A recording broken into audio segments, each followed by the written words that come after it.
Thank you very much, Fani. I don't have a slideshow, so you'll have to look at me for my presentation. But listen, I must start with one disclaimer which Fani didn't give, and that is that the sentiments expressed here today does not necessarily represent the views of the FC group. But I won't be controversial. I will, however, be honest.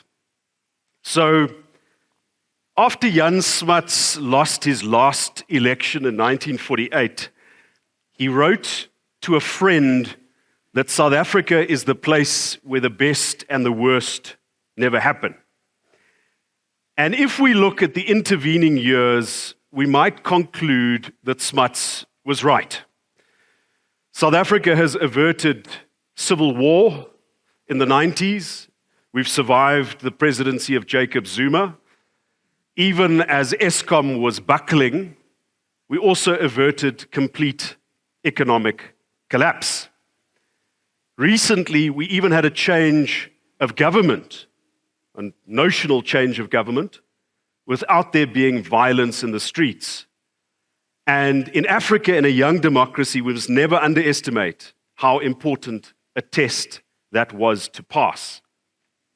So, the place where the best and the worst never happen. But this belief has also induced a bit of a complacency, especially in the middle class. Because if we always avert a disaster, we might become a little bit less sensitive to the decline that happens slowly. And as Peter mentioned, national decline is almost like bankruptcy. It happens slowly and then all at once. So this pattern of decline, especially in the past decade, has seen an economy stagnating, per capita impoverishment, the decay of state institutions and infrastructure. I mean, I don't need to convince you, we all know the things that are wrong with South Africa. So, if our democracy was in fact as dysfunctional as many of the worst pessimists believe it to be, that decline would simply have continued without precipitating a change of government. But of course, earlier this year, in the 2024 general election, there was a change. And now it presents us with an opportunity to break the pattern of decline. The ANC lost 17% of its support. It also lost its absolute majority. But most importantly, instead of forming a so-called doomsday coalition with the EFF and the ANC formed a grand coalition that included parties like the DA and others that support the constitutional order and that can be broadly described as pro-growth. This grand coalition, in the name and style of the Government of National Unity, also released a statement of intent, and on the face of it, if you look at it, it represents the choice of pro-growth policies over so-called radical economic transformation. And if you want to understand what this means in ordinary terms, just project the future, into the future, what the Zuma presidency was for South Africa. And that is the alternative that we averted. Of course, the markets and big business has responded quite well to this, although as Peter has mentioned, at the moment it's just sentiment. It's not quite yet the goods of change. But almost more importantly to me than the positive response of the markets has been the positive response of the South African people. Now, the Social Research Foundation is probably the most credible polling operation in this country. They predicted the election result within 0.1 or 2 percentage deviation. Their research has found that the overwhelming majority of South Africans, including black South Africans, support the GNU. Moreover, since the election, those parties in the GNU including the ANC and the DA, have had their support increased, and those outside the GNU, especially MK and the EFF, have had a loss of support. The sentiment generally seems to be that South Africans want, especially the ANC and the DA, the two largest parties, to work together. Now, I want to emphasize how incredibly important it is that that is the case. Because if the GNU is seen merely as an elite project, big businesses, the financial markets, and if it doesn't have popular legitimacy, it won't last very long. For a couple of reasons. Firstly, if the GNU is to survive, President Ramaphosa and his allies will have to convince their comrades inside the ANC that the GNU benefits the ANC. And mind you, the same is true of the Democratic Alliance, I can tell you as an insider. We and our support base will also not be happy if our only function is a deadbolt on the door to the GNU keeping out MK and the EFF. So, what will be the marker of success? What does this optimism consist in? And is it a reliable basis on which to make business and investment decisions? So firstly, we've got to be very clear that we can't have another bout of Ramaphoria, which is in essence the optimism that led or that came after the end of the Jacob Zuma presidency, the election of President Cyril Ramaphosa. And if you refer to the research of the Social Research Foundation once again, the president's popularity lifted the performance of the ANC in the 2019 election. But in 2024, the same institution found that the president's popularity had flatlined at the same 40% of his party. So the optimism for the GNU is not just repackaged Ramaphoria, but the jury is still out whether there's something more to it. The biggest measure of success for the GNU will be not just its ability to keep radical parties out of government, but to create the conditions for economic growth. Of course, also has to protect the Constitution and the rule of law, make sure that the state capture cases are prosecuted, that the controversy around the justice minister is resolved, because without the rule of law, you won't have the conditions for economic growth. The other aspect that is essential to economic growth is, of course, energy availability. Just because we don't have load shedding doesn't mean that the energy crisis has been resolved. Even if we can get 2% of GDP growth on the existing energy availability, and that's mere speculation, if we have that, next year it puts us back into stage 3 and 4 load shedding. So the energy problem or the energy crisis still needs to be resolved to enable rapid economic growth and to give people the promise of opportunities of social mobility and of being lifted out of poverty. So provided all of that can be done, provided the GNU holds together, here is the optimistic case for South Africa. It starts with something called Operation Vulindlela, an initiative taken in the presidency which aims to overcome the resistance from different government departments to structural reform. And if you want to know what I mean by that, remember how the president initially struggled between his Minister of Public Enterprises and his Minister of Energy to bring the reforms to the energy sector. Operation Vulindlela achieved a lot of that outside of the drama of cabinet politics. It also forms the basis of much of the policy agreement between the two main parties in the government of national unity. And in essence, what it is, it's the concession that government needs the expertise and the capital investment of the private sector in order to resolve important economic blockages.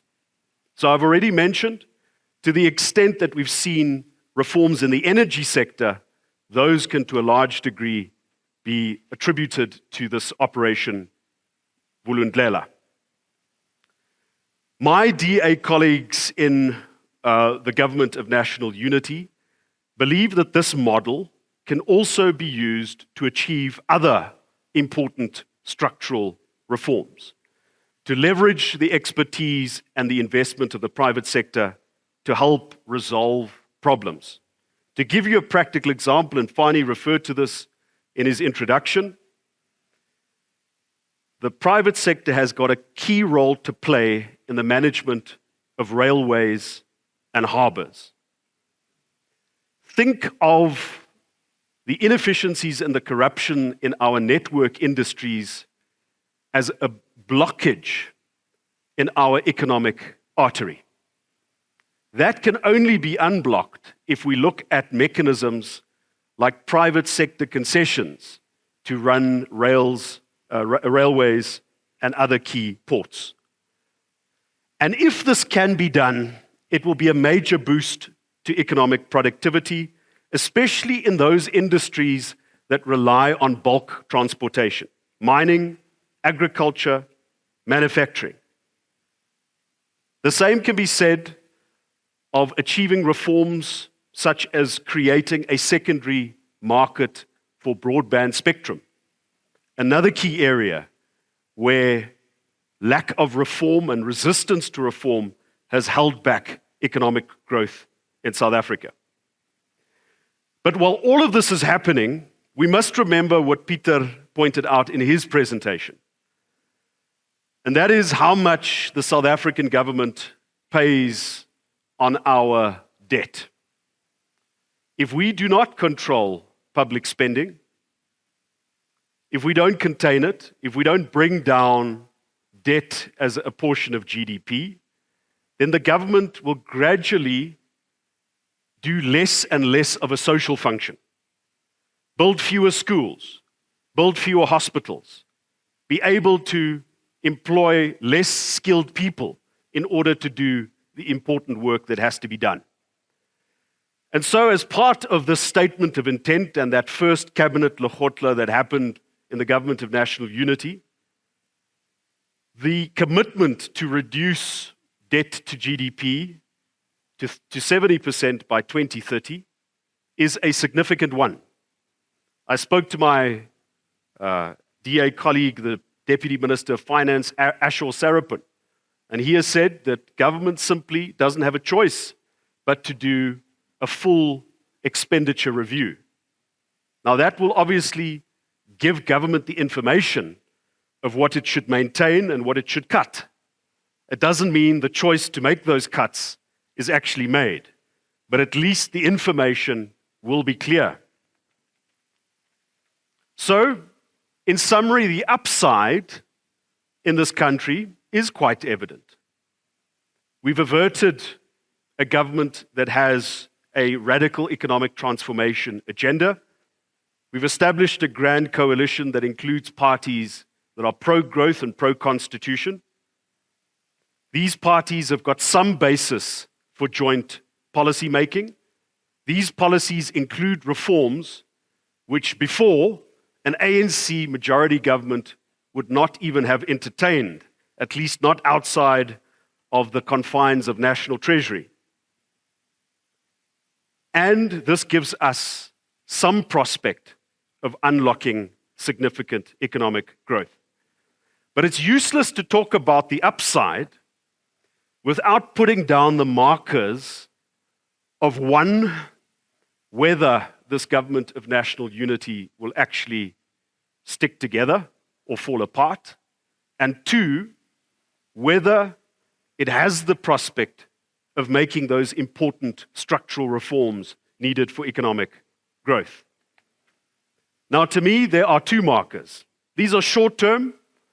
You don't need to be an expert to understand them, and they will play out in the next few months. The first is the medium-term budget policy statement, in short, the mini-budget, and that's due in November. If the Minister of Finance announces some of the reforms that I've referred to as being part of this pro-growth agenda of the Government of National Unity, or other initiatives which will enable these reforms, then it would be a good indicator that the GNU is winning.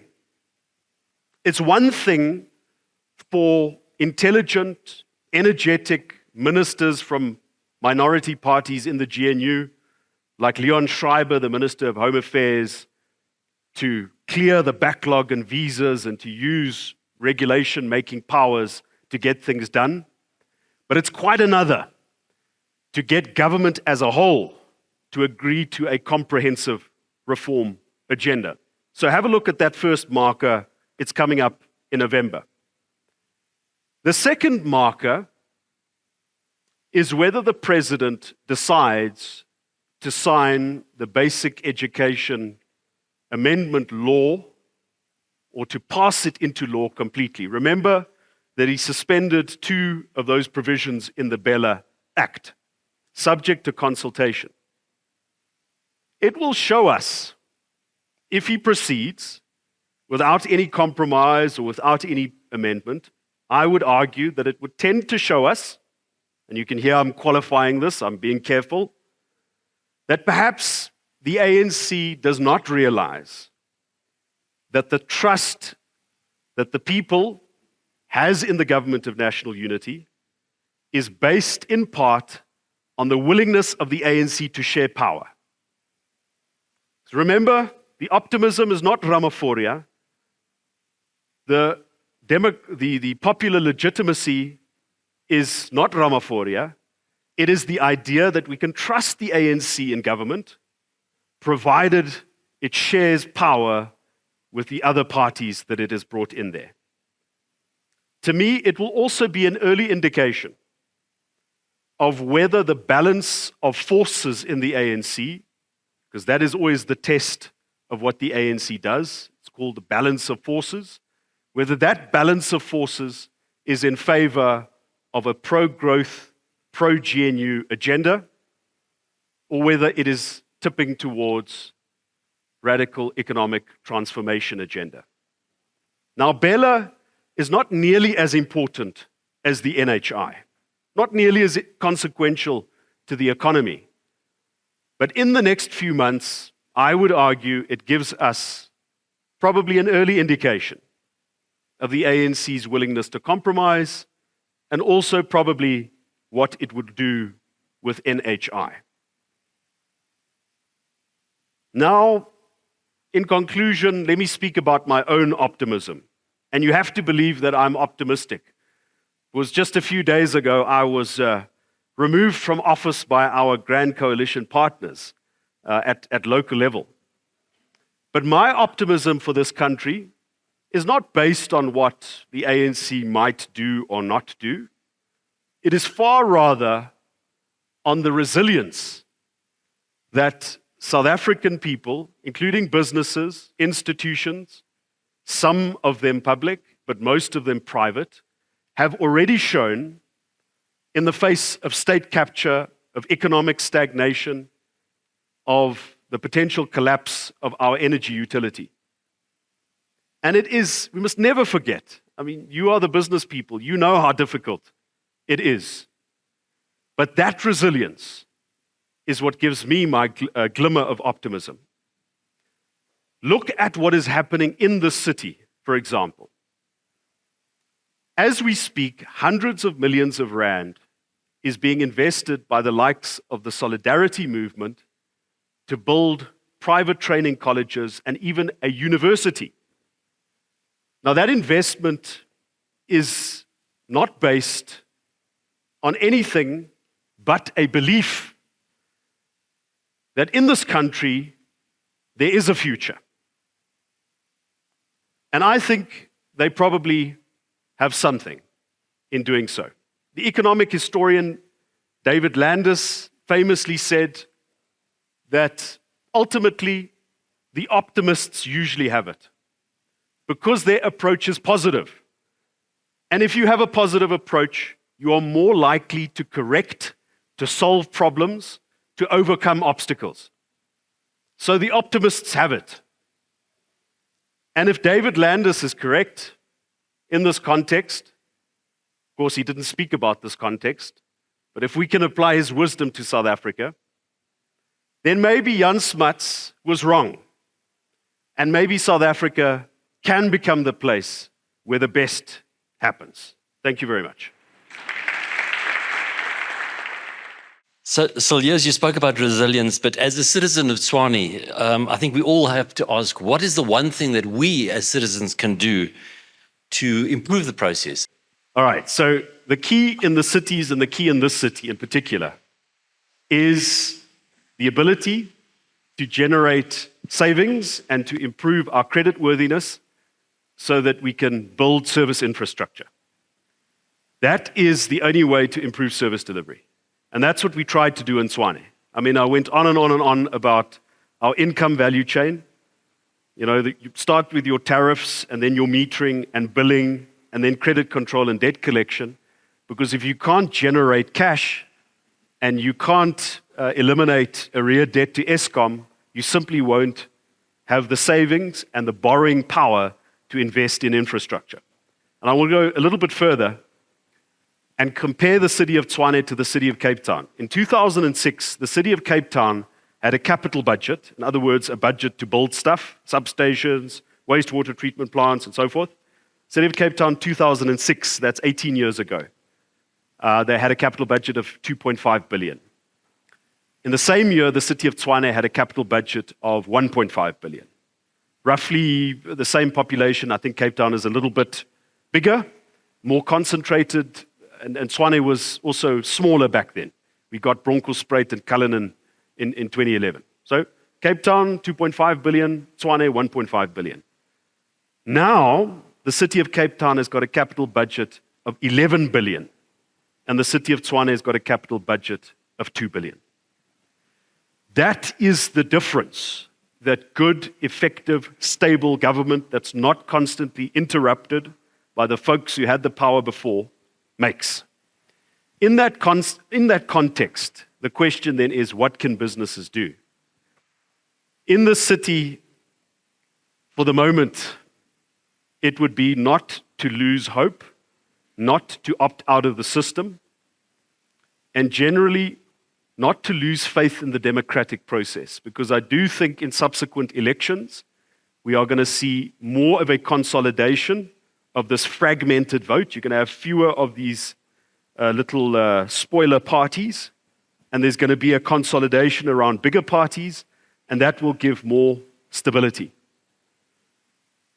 When I was in government, our approach was to open to business, to say, we can't do it alone.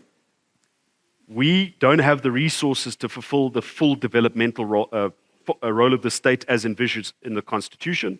That's why we initiated community upliftment precincts and these sorts of things. So don't lose hope. Don't lose faith in the democratic process. And I think once there's a measure of stability, there can be a serious conversation between leaders in the cities and businesses to say, how can we fix these things?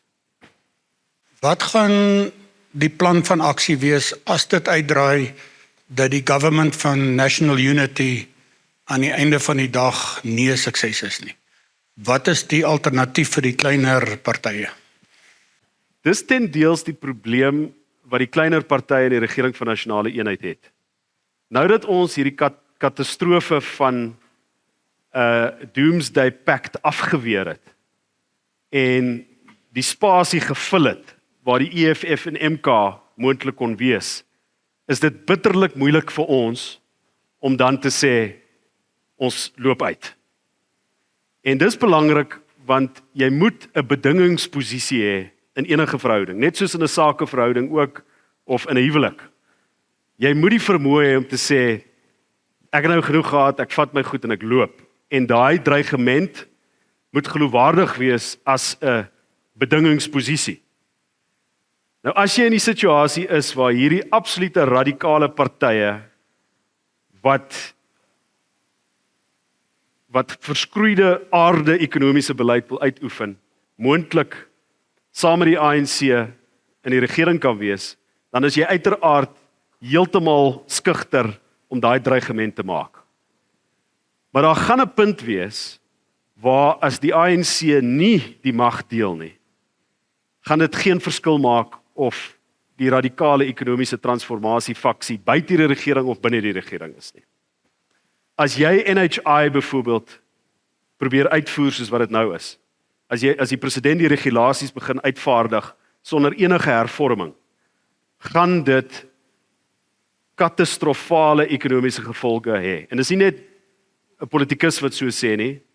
Business Unity Suid-Afrika, SA Inc soos wat hy dit beskryf het, hulle almal sê dit vir ons. NHI is die rooi lyn. Want as jy voortgaan daarmee, dan is die hele basis van hierdie regering van nasionale eenheid verby. So ons rol gaan wees om vir daai merkers te kyk, dink ek. En ek praat nie namens enige, ek deel my binne insigte. Ons rol gaan wees om na daai merkers te kyk en om te sien hoe kan mens druk uitoefen op die ANC saam met die sakegemeenskap om seker te maak dat die magsbalans kantel ten gunste van die vrye mark beginsels van die regering van nasionale eenheid. En dit gaan bitterlik moeilik wees. As ek net iets kan byvoeg daar, ek dink as jy kyk na die onderhandelinge vir die 94 verkiesing, daar's 'n goeie intensie gewees in hoe ons politieke stelsel bymekaar gesit is. So die drempel om setels in die parlement te kry is redelik laag. En die idee was daar om vir minderheidsgroepe 'n stem te gee. Maar ons omstandighede het oor tyd verander en in plaas daarvan dat ons 'n politieke stelsel het wat ek dink basies kiesers na die middel toe stoot, is ons stelsel geneig daartoe om kiesers eintlik ver regs of ver links te stoot. So ideaalik wil jy eintlik verkiesingswetgewing hervorming hê wat dit meer centrist maak. Maar dis moeilik om deur te stoot en dis eintlik ek dink merkwaardig dat ons wel 'n government of national unity het, gegeewe die stelsel stoot jou eintlik bietjie na links en bietjie na regs. Dis 'n langer termyn probleem wat ons as Suid-Afrikaners sal moet oplos, maar ek dink dit is iets waarmee ons gaan sit vir 'n tydjie nog. So as ek net kan byvoeg, een van die voorstelle wat daar tans is 'n 1% drempel van verteenwoordiging voordat jy in 'n stadsraad of in die parlement opeindig. Ek dink is 'n baie goeie idee. Dit maak dat meer ernstige, groter operations die stemme kry en laat die stemme nie so gefragmenteer word tussen die verskillende koningmakers. Ja. Hoe bring 'n mens die stelsel en die praktyk bymekaar? Hoe het ons gegaan van werk in hospitale na waar ons is, behalwe nou natuurlik dat jy weet daar nie gedoen word maar wat gedoen moet word nie, want as daar nou al hierdie begrotings is, verstaan ek nie regtig hoe die dienste nie daar is nie. Hoe kan 'n mens daai deel verbeter vorentoe en gaan die regering van nasionale eenheid dit kan doen? In antwoord op die vraag wat het verkeerd gegaan? Ek dink dit is 3 faktore. Die eerste ene is vir die afgelope 10 jaar groei die ekonomie nie en hou ekonomiese groei nie tred met verstedeliking. En as ons praat met verstedeliking, is dit nie net mense wat van die platteland af stede toe trek nie. Dit is mense wat vanuit ons groter hinterland, Zimbabwe, Botswana, DRC, oor die grens kom in die hoop op beter lewensgeleenthede. Dit gebeur oral, dis 'n natuurlike proses, jy kan dit nie stop nie. Maar as jou ekonomiese groei nie tred hou met jou bevolkingsgroei nie, dan plaas dit enorme druk op die infrastruktuur. Praktiese voorbeeld. Gedurende die COVID-19 inperkings het jy 'n absolute mushrooming gesien van informele nedersettings. Want mense het swaar gekry en jy kon ook nie uitsettingsbevele gekry het op grondbesettings nie. So die oomblik wat jy 'n informele nedersetting het, wat die produk is van verstedeliking, en jy het nie 'n vullisdiens daar nie, en jy het nie formele kragverbinding of waterverbinding nie, dan gaan dit beteken dat die mense wat daar woon, hulle vuil goed in die stormwaterkanale of in die parke gaan strooi.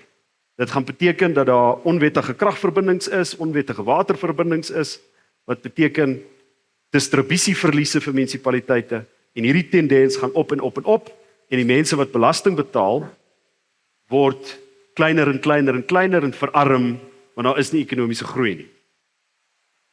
En te midde van al hierdie dinge, sit jy met 'n staatsdiens wat verpolitiseer is, so dit is nie die skerpste mens, dis nie die Pieter Koornhoffs wat daar sit en sê, kyk, hoe hanteer ons hierdie erge probleem van gebrek aan groei en erge verstedeliking. Jy weet, hoe kom ons dit? So, verstedeliking sonder ekonomiese groei, swak staatsdiens en dan nog by dit politieke onbestendigheid. Want elke keer as daar 'n burgemeester is wat sê, okay, kom ons doen dit nou so, en hy begin die lyne van korrupsie afsny, dan word hulle verwyder in 'n mosie van wantroue. En dit is dan maar die gefragmenteerde politiek. Ek dink hoe ons dit gaan oorkom is met maturity. Wat is dit in Afrikaans? Maturity. Volwassenheid. So, ons demokrasie moet 'n mate van volwassenheid bereik. Ons is 'n baie jong demokrasie. Baie jong demokrasie. Ons is nog 'n jonger koalisieland. En as ons net kan seker maak dat die ekonomie nie ineenstort nie, en dat die ouens wat in bewind is in sekere plekke nie als verwoes nie, as ons net daai tyd kan koop, dink ek sal mens daai volwassenheid in ons demokrasie sien. En as ons ekonomiese groei het natuurlik, en jou middelklas groei, gaan jy ook kiesersgedrag hê wat minder rasgedrewe is en meer klasgedrewe is, om dit te vereenvoudig. I get the feeling that although being positive about the future and the GNU and everything, why did the ANC not pull rank on what happened to you and the coalition that was in place, although they weren't really part of it? But why didn't they pull rank in terms of what the GNU is today on the metros, on the major metros? That's my question to you. Two important points to make is first, remember that the initial agreement on the Government of National Unity did not include the metros. I think one reason might be that the time that you have in order to constitute a government after the election is just 14 days. Belgium, famous example, I think something like 800 days or something to form a government, which is completely dysfunctional if you ask me. But anyway, you need more time, and the scope of the GNU statement of intent did not include the metros necessarily. But there is a point to make, that the essence of the GNU is cooperation between the DA and the ANC. And the behavior of the ANC in the Gauteng metros, especially Tshwane, tends to indicate that there is a lack of commitment by the ANC to that relationship. We had this coalition that included Action SA here, and I was fully committed to maintaining it. Then Action SA tore it apart, and then we opened ourselves to the possibility of a government of local unity, or whatever you'd call it. Our initial explanation, and you would have seen Helen Zille say this, is that there is a very strong faction of the ANC in Gauteng, led by Premier Panyaza Lesufi, who are opposed to the government of national unity, who would made every effort to prevent a Gauteng government of provincial unity, and so that same attitude was brought to bear when we spoke about Tshwane. Then somebody who doesn't like me or the DA at all wrote a very interesting piece, which I commend that you read. Piet Kroukamp, professor in political science at, I think it's UJ, and he pointed out that it's not quite as simple as saying it's Lesufi's fault, because we use that as a shorthand, Lesufi anti-GNU. The fact of the matter is that in the Provincial Executive Committee of the ANC in Gauteng, there are a couple of people with, let's call it, business interests. And if we were to believe what was established at the Zondo Commission, those business interests are very strongly embedded in the province and in the metros. And in fact, just looking at the names of ANC PEC members, there's a chap there whose company does business with the city of Tshwane, or historically did business with us. So, I mean, that is the kind of thing that you come up against.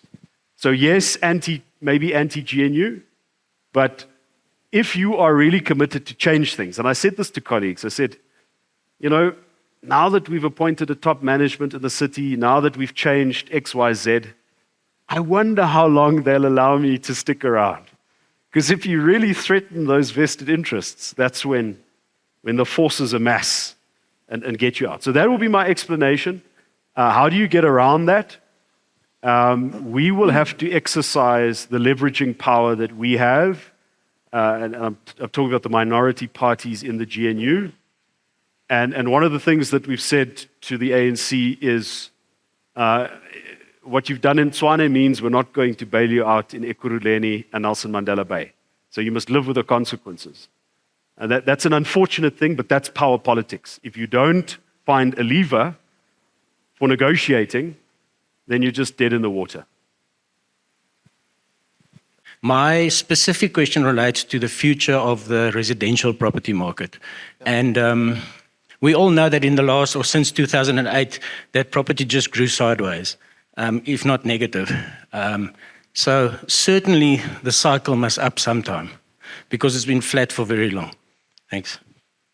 Thank you for the question. So I think to start with, it's important to draw a distinction between private property and listed property, right? So as an investment manager, in terms of our mandates, we only do listed investments, so we can only look at listed property shares. If you look at the composition of the property sector of the JSE, it's mostly retail, then office, and then a bit of industrial. There's hardly any residential in there. So even if we wanted to, there just aren't a lot of investment vehicles that get you there. That's not our area of expertise. Then in terms of our outlook on residential property, because obviously that filters through into the rest of the economy, the banks, I don't need to tell you all of that. So we obviously still look at it in quite a lot of detail. I think you have a couple of key points there. So as Leah mentioned, in real terms, our South African spending power has gone backwards over the last decade. That's bad for property prices. You also have a situation where in South Africa, we're urbanizing, as Leah mentioned, but you've also got a lot of internal migration. So property prices in the Western Cape, for example, have been pretty okay. As someone who lives there and is trying to buy property there, I can tell you, it's not low. It's definitely run quite a lot, even over the last decade. And you get other pockets like Natal, North Coast, for example, doing a lot better. But then you also get places getting left behind. So it's always quite a localized business. But there are some sort of high-level things we can look at. So the one is the lack of economic growth isn't good for residential property. Also, we're at the top of an interest rate cycle, which historically is also not good for property prices. Now, we have seen a rate cut. We expect another 2 or 3 rate cuts to come, but we don't expect it to be a very deep rate-cutting cycle, and we don't expect it to be a very sustained rate-cutting cycle. Part of the reason for that is we need to get inflation down, and the Reserve Bank is talking about lowering the inflation target, which necessarily means, at least initially, keeping rates a bit higher, but in time, over the long term, that could help bring rates lower. And it's actually quite clever what the SARB is doing, I think, there. By targeting lower inflation long term, you take a bit of pain up front. But if your inflation is lower long term, that means interest rates are lower long term. That's good for residential property prices. It's also good for the rate at which your government can borrow money. So I think I have to commend the Reserve Bank there. I think it's very, very bitter medicine that we're taking today, but I can definitely see the long-term advantage in that. And I think in South Africa, it's important that we make long-term decisions like that. So in short, I think there is some relief coming from rate cuts, but I don't expect to see residential property broadly shooting the lights out over the next decade unless our economy grows strongly. I think that's the one point. But then the second one is there's a lot of variation. There will be pockets that are doing well. I mean, the east of Pretoria, I think, has been potentially also one of those pockets, but there are also places getting left behind. So it's difficult to give a sort of very broad answer on that. I hope that answers your question. Ek het 'n vraag vir Cilliers. Ek het so net na die verkiesing geluister na 'n praatjie van Roland Henwood. Wat hy gesê die navorsing het bewys, kyk, hulle het eers, ek dink eers die Bella-wetgewing afgeteken toe die nasionale gesondheid. Na die nasionale gesondheid afgeteken is, het hulle 'n steun geval van 52 na 40 toe. Omdat ek dink hulle het vergeet meeste van die ouens werk nou in staatsdiens en het ook mediese fondse en goeders. Dink jy nie dit sal ook 'n impak hê hoe hulle gaan kyk na die nasionale gesondheid of hulle dit wel geafteken of weet en hoe hulle dit gaan implementeer nie? Ja, ek dink dit is 'n belangrike punt en voor ons kom by die NHI, hierdie peilings wat gedoen word deur die Social Research Foundation. Dis baie belangrik want dit wys vir die ANC dat die regering van nasionale eenheid en om dit aan die gang te hou is goed vir hulle want hulle is besig om stemme terug te wen vanweë die RNE. Maar of die ANC die vermoë het om daai wysheid te absorbeer of om daarop intelligent te reageer en wat ek bedoel by intelligent is nie 'n belediging nie, dit is net of die kriteria vir besluitneming daai in ag gaan neem in die interne magstryd in die ANC is 'n ander vraag.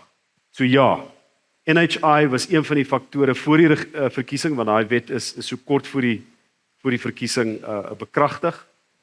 Dit het 'n effek gehad, ek dink veral met die swart middelklas. Dit mag dalk die effek gehad het dat baie mense wat die intensie gehad het om vir die ANC te gaan stem wegbly. Want dis die groot ding wat die ANC seermaak. Is nie, MK is die toestroming van ANC kiesers na MK toe. Maar selfs 'n groter faktor as MK is ANC kiesers wat wegbly van die stembus af. En dit is 'n manier om protes aan te teken. So ja, ek dink as die ANC die vermoë het om intelligent te reageer op die aanduidings dat die RNE goed is vir hulle, dan gaan ons definitief verandering sien. Maar kom ons kyk. Ek persoonlik dink ons het baie merkers al klaar oorskry. Moedertaalonderrig. Ek dink is 'n vorm van dousaligheid waarin ons as nasie is. Nog 'n pleister gaan nie die ding doen nie. My vraag aan jou is, dink jy nie dat daai historiese merkers wat ons al klaar verbygesteek het, dat die lokale een nou wat gebeur het met jou, nie maar net 'n teken is dat ons eintlik maar net 'n droom volg en dat besigheid meer druk moet sit op 'n globale en 'n kollektiewe manier om positiewe druk op die regering te sit, het sy lokaal, provinsiaal en nasionaal. Ja, daar was sekerlik 'n paar negatiewe aanduidings, soos byvoorbeeld die feit dat die president die wet na die verkiesing onderteken het, terwyl die gesprek gedurende die onderhandelinge was dat hierdie 'n baie ernstige kwessie vir ten minste die DA en die VF+ was. Maar toe die president gegaan en die twee van daai bepalinge opgeskort en gesê kom ons onderhandel. Jy ken waarskynlik die storie, John Steenhuisen het vir hom gesê bel vir Kali Kriel, vir president Ramaphosa, daai gesprek het gebeur. Die volgende dag het die president aangekondig tot die frustrasie van premier Lesofie dink ek dat die bepaling oor moedertaalonderrig en ek kan nie 100% onthou wat die ander bepaling is nie, opgeskort word vir 'n periode van 3 maande. Is dit net 'n triek om, jy weet, uiterlike pligpleging te doen as dit kom by openbare deelname? Moontlik, dit is moontlik dit. Maar dit is tog belangrik dat die partye in die regering van nasionale eenheid nie voortydig optree nie. En hoe ons hierdie merkers moet gebruik is inkrementeel. Jy moet amper 'n stelsel hê waar jy punte toeken, negatiewe en positiewe punte toeken. En om net uit te stap, dink ek, gaan op hierdie stadium baie negatief wees, nie net vir die land nie, maar ook ons eie ondersteuningsbasis gaan baie negatief daarop reageer. So, hierdie is 'n nuwe tipe politiek waar daar nie eintlik 'n precedent voor is nie. En ons sal baie versigtig moet dink oor watse middele is daar tot ons beskikking om die magsbalans in die land te beïnvloed. Dit is 'n probleem dat ons nie net kan sê ons loop uit nie. En moontlik is daar 'n scenario waar mense kan sê ons onttrek, maar ons sal julle ondersteun op 'n kwessie tot kwessie basis, 'n tipe van 'n wat hulle noem in die politiek 'n confidence and supply agreement. Dit is 'n moontlikheid, maar jy wil nie al jou kaarte te vinnig speel nie. Dit is maar 'n kwessie van oordeel, dink ek. Baie dankie. I will conclude with a final question to each of you. Peter, how do you invest your own money as you are not a FZ line yet? I feel like that might be a bit of a leading question. No, so my own money, like to be honest, the way our incentives work at Allen Gray, effectively as a portfolio manager, if our clients do well, basically all my net worth is tied to that, and it's over a long period. So basically our clients have to do well over multiple successive years and then keep doing well. So the total sort of period is actually 9 years that our clients have to outperform in order for me to realize on the incentives. So effectively, most of it's invested in Allen Gray funds. Obviously, because I'm a portfolio manager and we have to manage our conflicts of interests, I can't trade South African shares, right? Because I would obviously be conflicted if I trade in a direction different from clients. So we're extremely strict in terms of not allowing South Africans to trade shares, or portfolio managers to trade shares outside of the funds. On the global side of it, there is a bit. There we have a bit more sort of freedom, and there it is a bit more diversified. A lot of the same principles that we follow in the Allen Gray process, but no, for the most part, it's in Allen Gray funds and tied to how our clients are doing. So sort of live by the sword and die by the sword in that regard. And I think that's as it should be. So yeah. What do you enjoy the most of your job? What do I enjoy most of the job? The one that I just lost. So I think I was saying to Peter during the coffee break, I studied law, and I was always more of a law student than always more of a political student than a law student. And during this high drama in the city politics, I said to one of my staffers at one period, I said, despite all of the bad stuff that's happening, it's actually quite fun what we're doing. I could have been sitting in a law office dealing with, deceased estates or something morbid like that. So I think in let's call it public life, politics, what is really invigorating is the idea that you can make an impact, you can make a difference, you can change people's lives, you can maybe, even if you're a bit of an upward blip on a downward trend, you have a sense that you can change things. Yeah. Thanks, Cilliers. Thanks, Good. Peter. Thank you.